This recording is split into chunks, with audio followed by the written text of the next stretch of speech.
আমি মনে করি আমি সেই তৃতীয় গ্রুপে পড়ি। ভারতীয় জনতা পার্টিতে অন্য দল থেকে অনেকে এসেছেন। এই আসার ক্ষেত্রে তিনটি কারণ মূলত আমার ব্যক্তিগত পর্যালোচনা।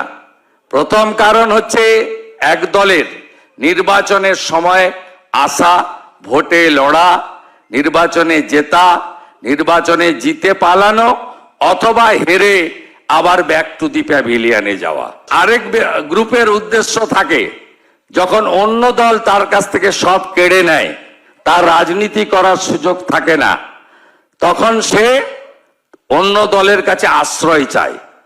আরেকটা গ্রুপের মধ্যে থাকে নিজে দল ছাড়ে, সব পথ ছেড়ে দল ছাড়ে, কোনো কিছু না পাওয়ার উদ্দেশ্য না নিয়ে রাজনৈতিক দলের পরিবর্তন ঘটে। আমি মনে করি আমি সেই তৃতীয় গ্রুপে পড়ি।